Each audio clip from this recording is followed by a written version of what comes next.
again with another hot one. As you know, I am Brandy. If you don't know, this is your first time visiting us. This is MGCB, Millennial Generational Curse Breakers. The point for our channel is really just to have a conversation and learn and have that safe space to talk about whatever it is that we're going through as millennials who are trying to strive to be better, raise our kids, be better in our lives and our families and our relationships.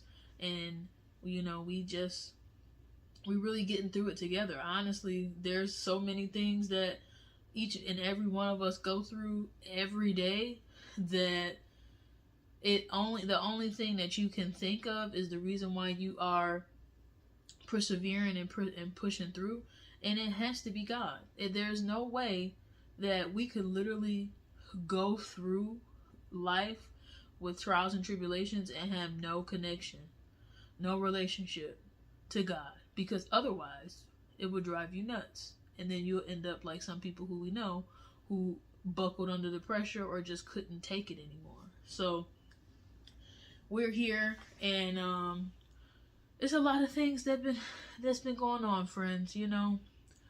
I know it's been a while since I recorded. It's been a very busy and hectic time for me.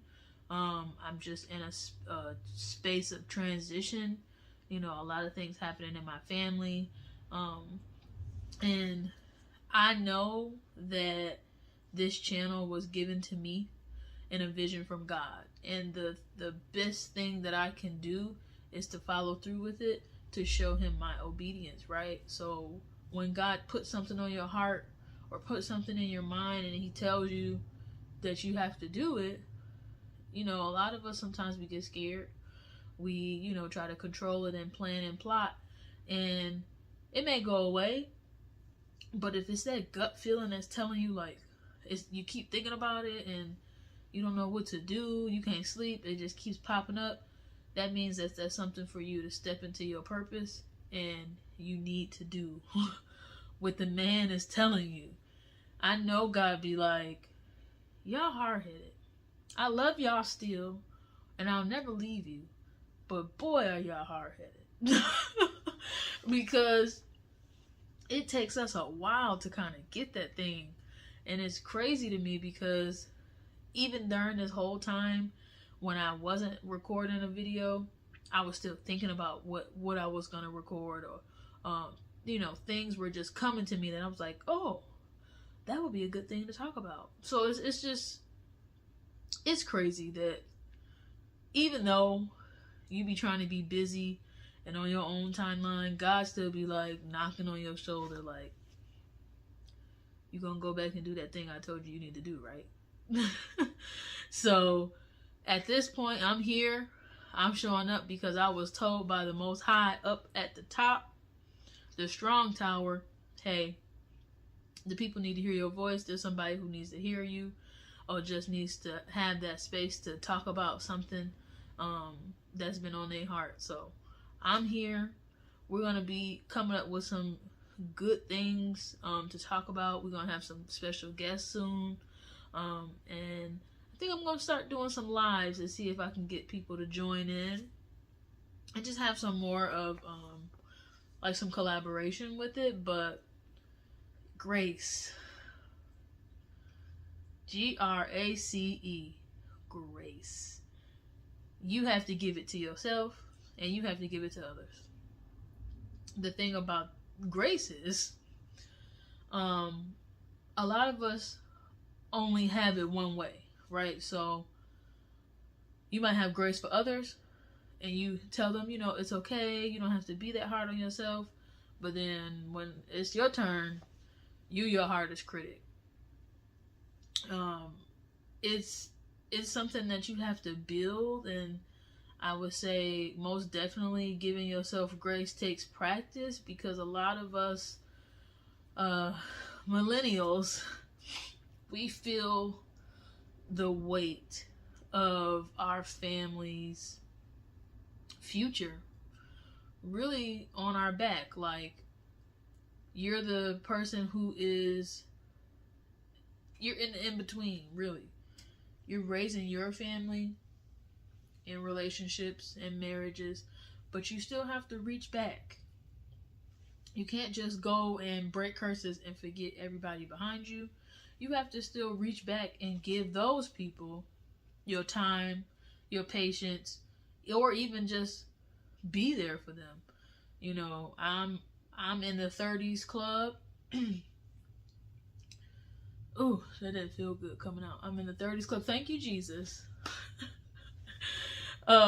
Sometimes I can't believe it, but I am grateful to have made it to the age that I am, and sometimes the turmoil that I feel is like I'm 30 something, and then I'm supposed to be doing all of these things for my family, my my husband, my child, but then there's a lot of things that I still have to check on with my parents and my grandparents and my siblings.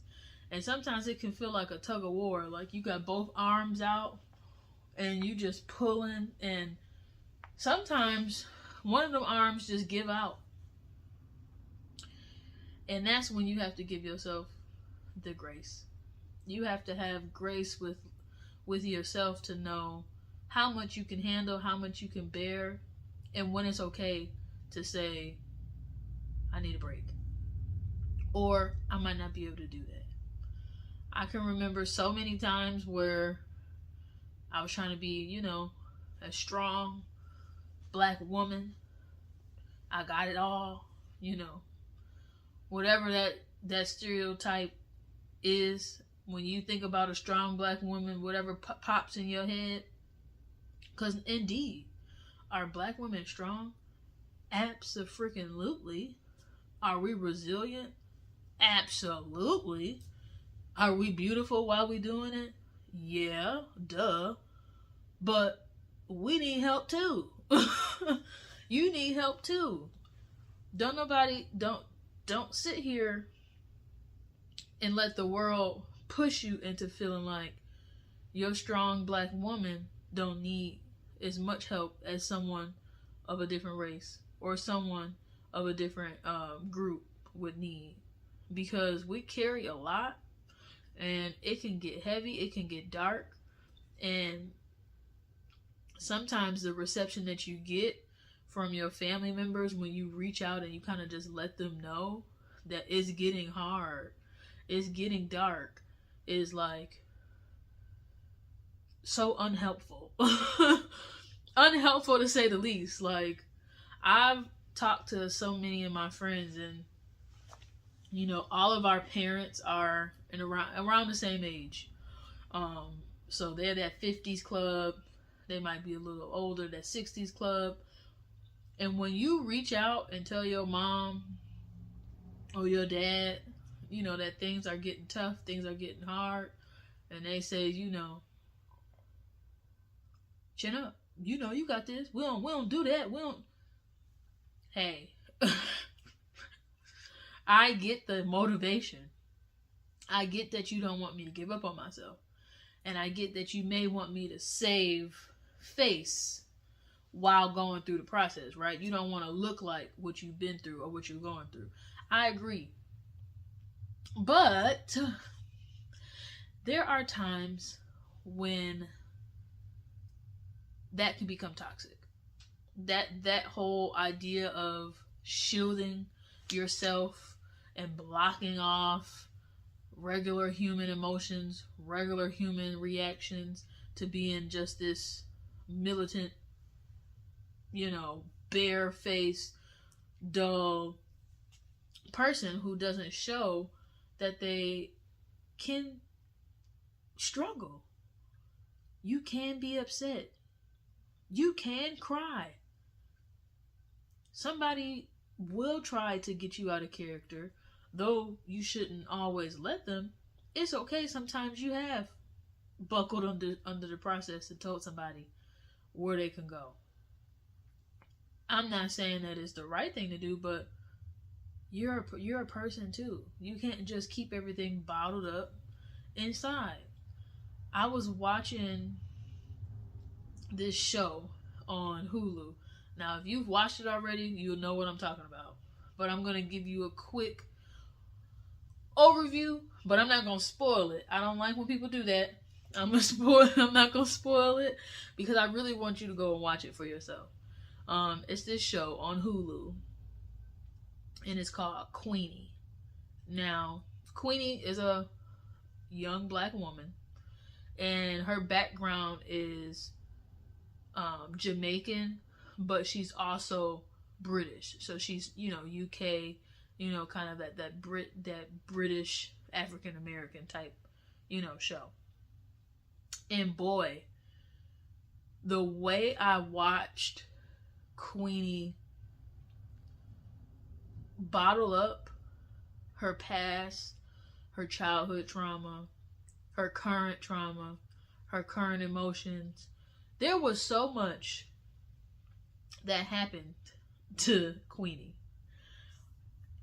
She never talked about it.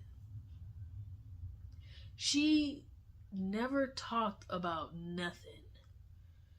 And it got to the point where it just consumed her. It swallowed her whole. And it just spiraled into just so much chaos and confusion.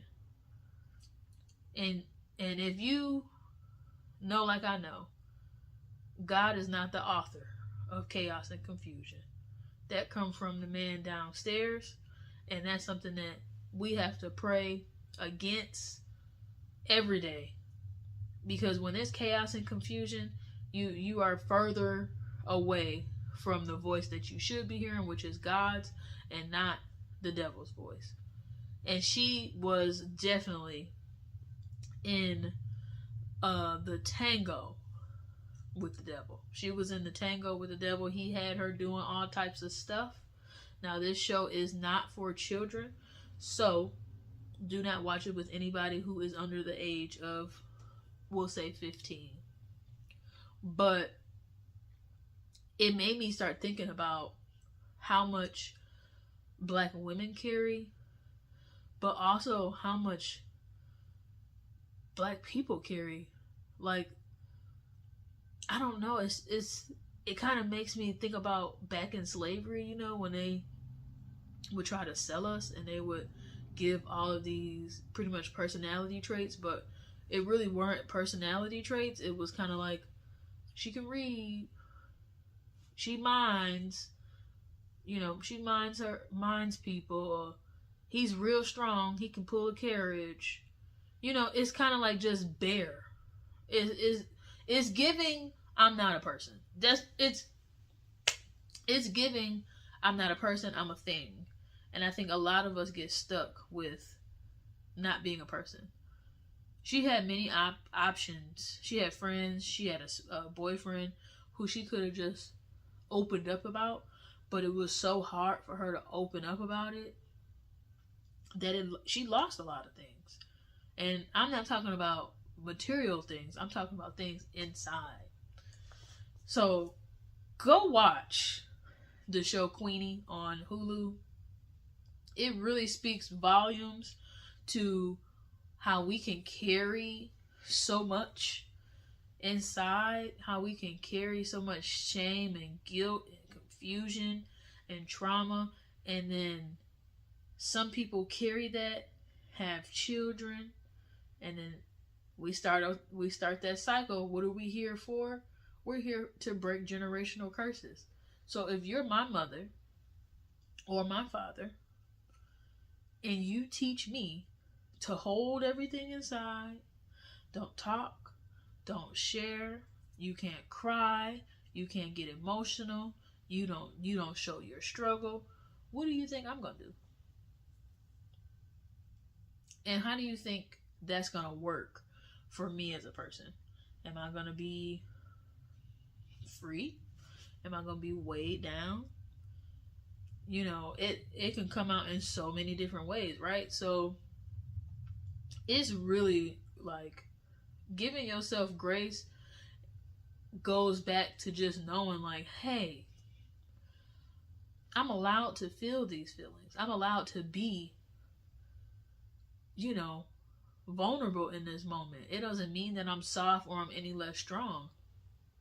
I think the most strongest person is the person who could literally have went through the depths of hell and like fully realize it, take their moment, take their time, and then come out like a phoenix. Like, wow.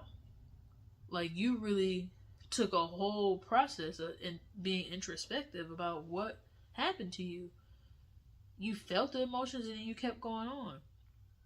The person who is the weakest is the person who knows that they're going through all these things, but they run from it. That doesn't make you strong, running from your emotions. And that's why we have so many people in this age who are so hurt and broken inside, and it spills out into everything that they do. Whether it's at your job, and I'm sure you can think about somebody right now who you have encountered, maybe not even the whole time. You might have had just walked past them and said, ooh, I can just feel something on you. Like, I'm just gonna pray. Like, there's some people who I have walked by literally in the store and either heard them or just felt their aura and was like, ooh, that person going through something. And it's just, it seeps off of you. And don't let them get to talking, you know, on how they interact with you, how they interact with others. You be like, somebody hurt you. And it's okay to acknowledge that and like really seek help. And yeah, therapy.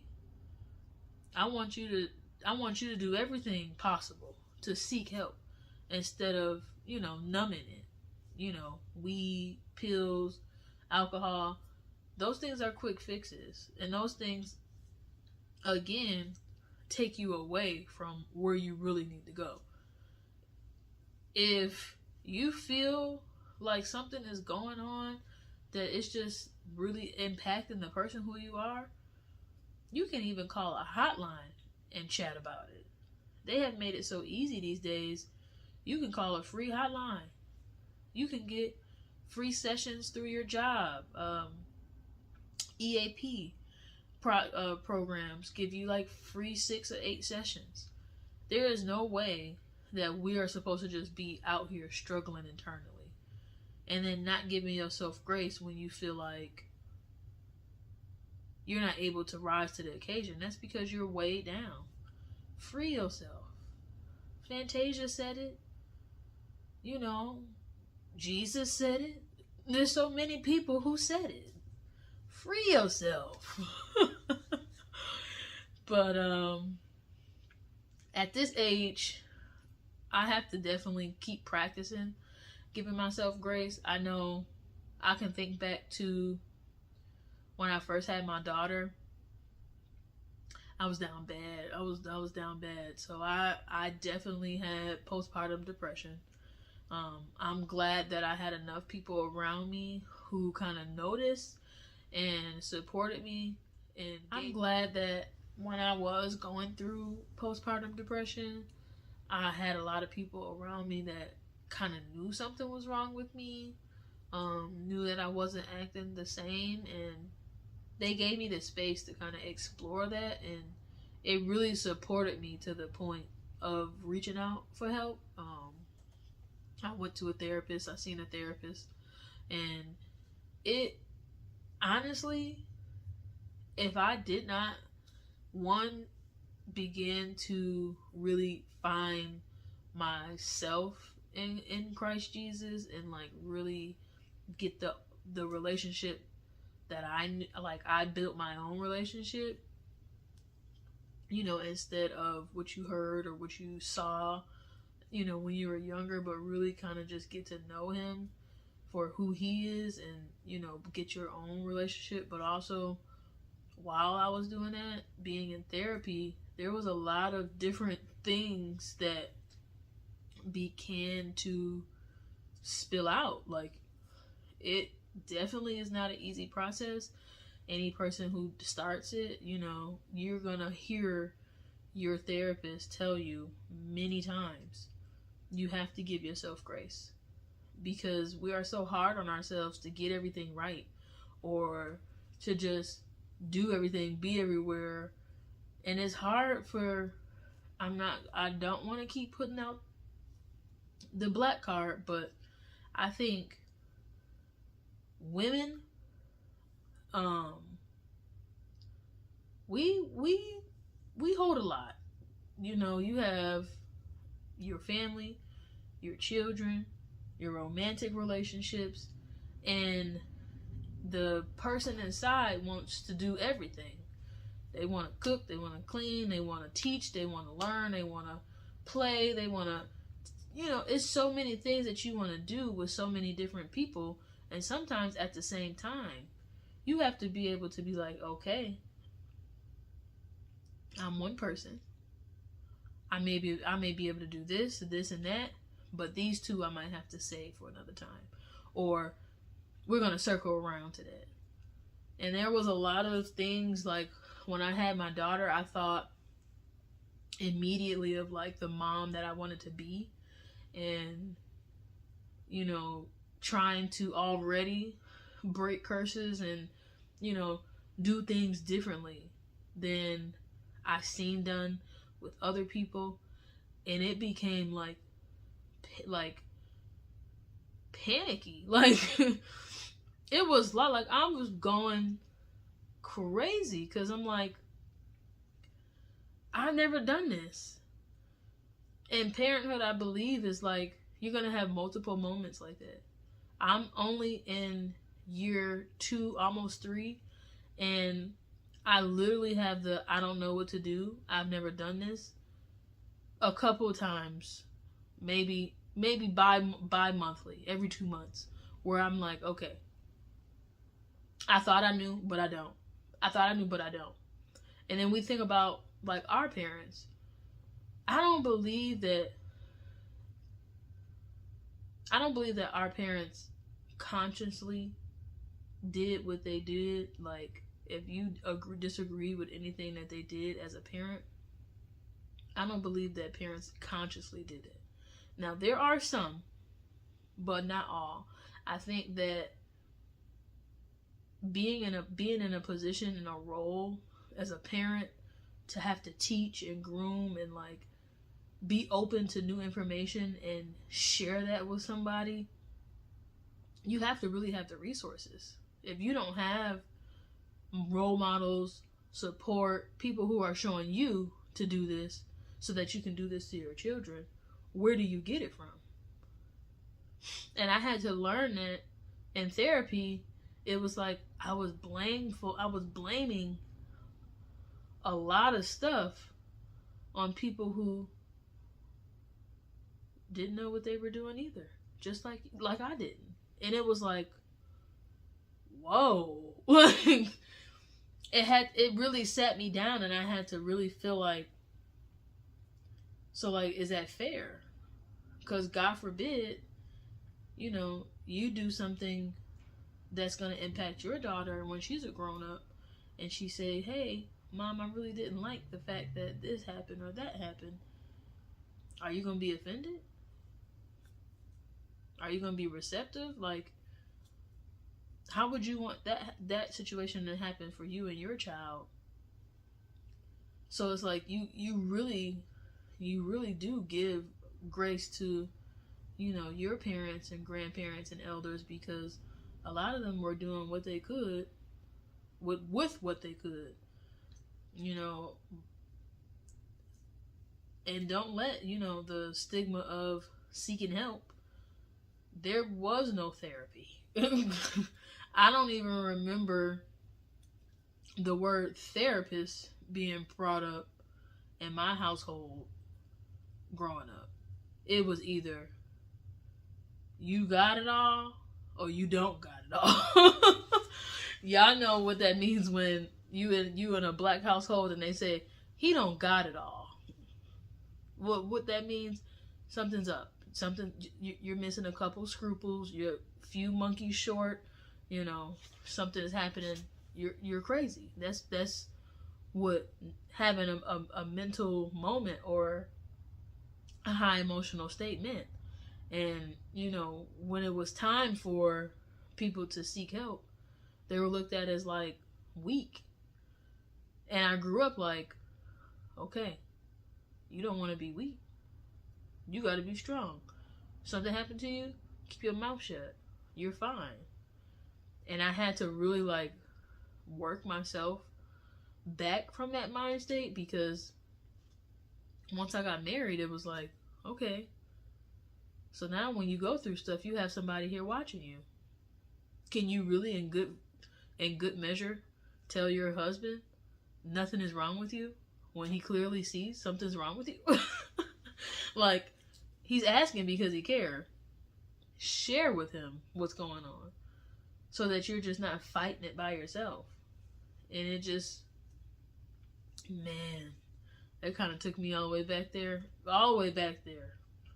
Those were some days, and I thank God that I made it through them. And, yeah, those are definitely some times where you had to really,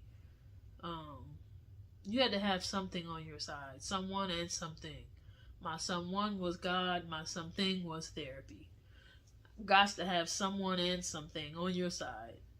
So, whatever you're going through, whether it's the 4th time or the 1st time, give yourself grace. Don't try to mask it, carry it, stuff it in a corner, hide it away. Give yourself grace. You're a person, you're a human, man or woman. Because our men, they need that even more than we do. Because you have people legitly teaching their sons, do not cry.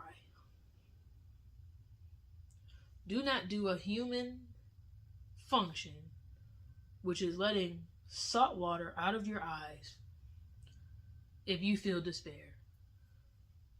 And that's just super sad. So we have to be there, man and woman, for each other, to remind each other, give yourself grace. And when you don't feel like you have the encouragement or the motivation to do that for yourself, there's a lot of books in the Bible that talks about grace and not giving up in the feeling of despair or loss, or being overcome with doubt and worry. If you're not a spiritual person, even if you're not a Christian, I'm sure there is some book in your faith that can lead you to feeling a little bit more open and a little bit more supported by whoever you serve. But if you are a Christian and you serve the Lord Jesus Christ, pull open the Bible. If you have the Bible app on your phone, you can literally go in and type in what you're feeling: loss, grief, distress, depression, and it'll give you scriptures around that. Read them all. Write them down. Journal about them. I remember the first thing when I realized that I was experiencing postpartum depression. I don't know if y'all seen this show, but way back in the day, Gabrielle Union had this show, and it was called Being Mary Jane. Huge show, huge hit. It was on BET. It was great.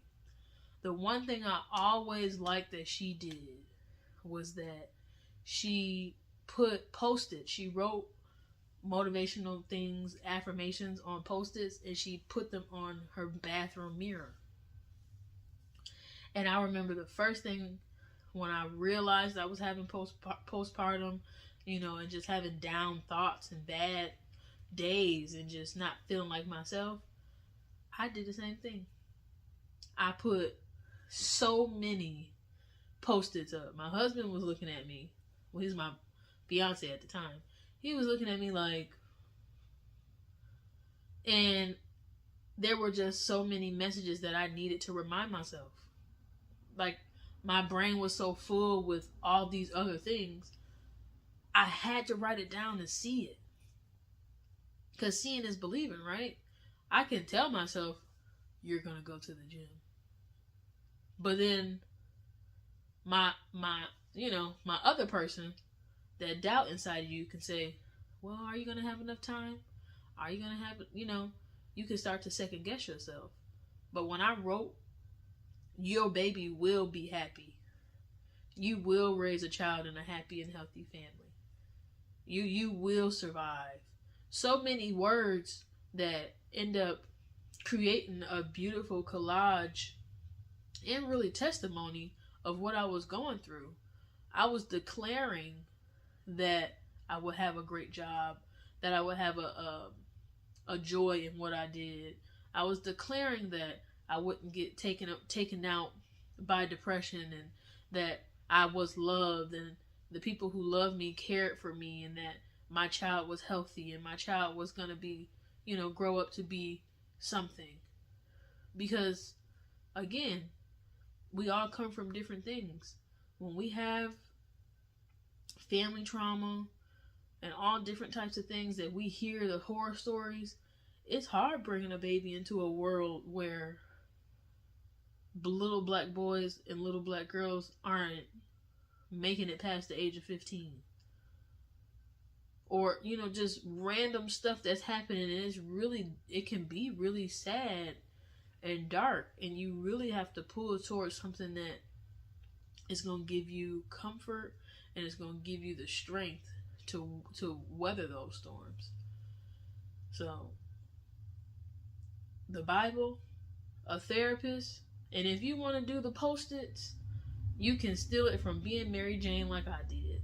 Because those Post-its, my child is almost 3 years old. Those Post-its are still up on my mirror. And I told myself the other day, I said I have to update them. Because some of those things I have already overcome, okay? I have already overcome some of those thoughts. There's some other things that I need to add up there, because we're in a different part of life, okay?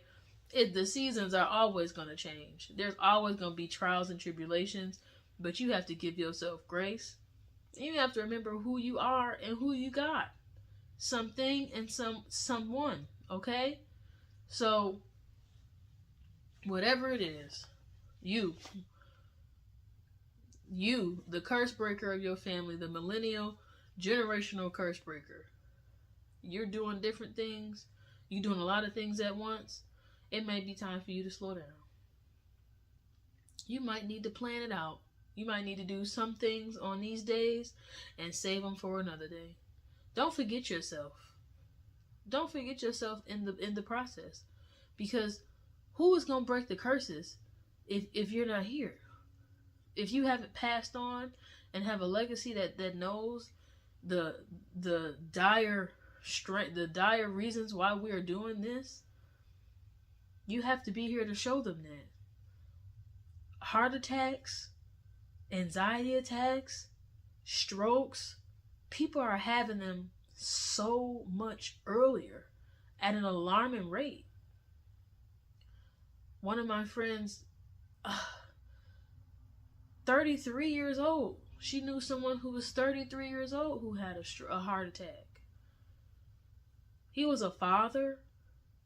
He was a son. The things that we battle, we do not have to do them alone.